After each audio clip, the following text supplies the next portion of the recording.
অনেক দিন হয়ে গেল বাবার বাড়ি যাই না। সত্যি বাবার বাড়ির কথা এত মনে পড়ছে, আর ভালো লাগছে না। এই ভিডিওটা ছিল বাবার বাড়িতে যখন ভাইয়ের বার্থডে ছিল, তখন আমরা খাওয়া দাওয়া করছিলাম।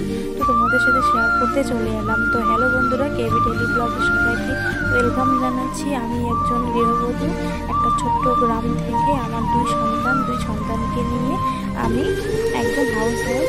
সারাদিন বাড়ির যে ধরনের কাজ করি সেই ধরনের কাজ তোমাদের সাথে শেয়ার করছি। তো আমাদের বাড়ি যেহেতু গ্রাম সাইডে, তো গ্রাম সাইডে কী কী কাজ হয় তোমরা অনেকেই জানো আর অনেকেই জানো না। তো আজকে একটু রোদ দিয়েছে, তাই আমি ধান সিদ্ধ করেছি। তো দেখো, সকালবেলা আমার ছেলেকে খাইয়ে আমি চলে আসলাম ধান ভাড়া দিতে। তো তোমরা অনেকেই জানো না যে আমার একটা ছেলে অসুস্থ। তো ওকে সারাদিন সামলাতে আমার সময় চলে যায়। তো ছোট ছেলেকে নিয়ে তো আমি কাজ করতেই পারি না, তবু যতটুকু টাইম পাই ততটুকু আমি আমার এই সংসারের কাজের মাধ্যমে তোমার সাথে শেয়ার করার চেষ্টা করি। তো দেখো, আমার এদিকে রান্না করা প্রায় কমপ্লিট। এদিকে বেশি কিছু রান্না করবো না, আলু সয়াবিনের সবজি আর একটা কিছু ভাজা রান্না করবো। ভাতটা হয়ে গেছে, এদিকে আলু সয়াবিনের সবজি বসিয়ে দিলাম। তো আলু সয়াবিনের তরকারি কিন্তু আমার বড় ছেলে খেতে খুবই পছন্দ করে, যেহেতু ও অসুস্থ, ও তো বলতে পারে না কোনটা। আমি জানি আমার ভিডিও অনেকেরই ভালো লাগবে, অনেকেরই খারাপ লাগবে। তো খারাপ মন্তব্য কেউ করো না প্লিজ। তোমরা দেখো একটু আমার ভিডিওটা, কারণ আমি আমার অসুস্থ বাচ্চাকে নিয়ে খুব কষ্ট করে ভিডিও করি।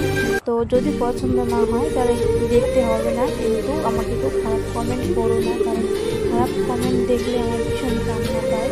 আমার পরিস্থিতিটা এমন হয়ে গেছে যে আমি না পারছি সংসার ছেড়ে কোথাও যেতে, না পারছি সংসারে ভালো করে টিকে থাকতে। কারণ এত অসুবিধার মধ্যে যে আমি থাকি না, আমি তোমাদেরকে বলে বোঝাতে পারবো না। আমার দুই ছেলেকে নিয়ে আমি সারাদিন অনেকটা ব্যস্ততার মধ্যে থাকি। তো কিন্তু আমার রান্না কমপ্লিট, তোমাদের সাথে আমি সবটাই শেয়ার করছি, কারণ তোমরা আমার একটা পরিবার হয়ে গেছো।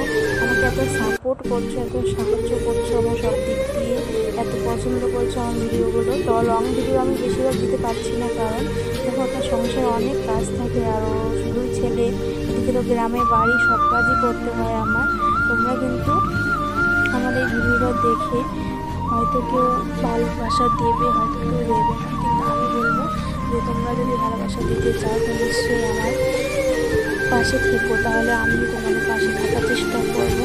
তো আমি কিন্তু সকালবেলা রান্না করি, কারণ তোমাদের দাদাভাই চলে যায় কাজে।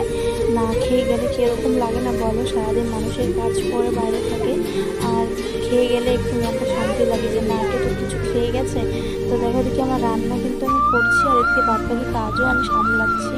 দুই ছেলেকে খাওয়ানো হয়ে গেছে, এখন আমি রান্না করবো। আমি এখনও কিচ্ছু খাইনি, সকাল থেকে চা পর্যন্ত খাইনি। তো ভাবছি রান্না করি, তারপরে চা খাবো।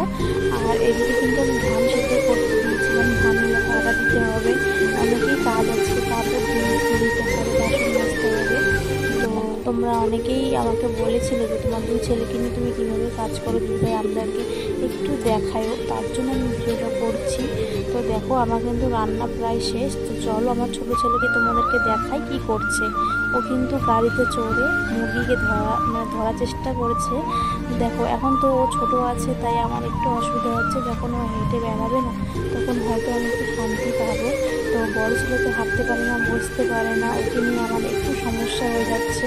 ওকে শোয়ায় রাখছি, শোয়ায় রাখার পর রান্নাটা কমপ্লিট হয়ে গেছে, আমি এখন খাবো। ভীষণ খিদা পেয়ে গেছে, চলো দেখি রান্নাটা আমার কত দূর এগোলো। আর এদিকে কিন্তু সব রান্না সবজি আমার হয়ে গেছে, ঘরে নিয়ে চলে আসছি। আর এদিকে আমাদের অনেকগুলো মিষ্টি কুমড়া হয়েছে, তোমাদের সাথে শেয়ার করছি। ভাত খেয়ে টেয়ে দুপুরবেলা আমি একটু লস্যি খেলাম। তো আমার বোন কিন্তু একটা কলকাতার প্রাইজ পেয়েছে, এগিয়ে আসতে পেরেছে, সক্ষম হয়েছে, এবং অনেক বাধা বিপত্তি কাটিয়ে। যে পিয়ারি নিজেই বলতো যে আমি একসময় লজ্জায় কারোর সাথে কথা বলতাম না, আজকে পিয়ারি সবাইকে কথা বলা শেখাচ্ছে। পিয়ারিকে আমরা সম্বর্ধনা জানানোর জন্য অর্পিতাকে অনুরোধ করছি এগিয়ে আসার জন্য।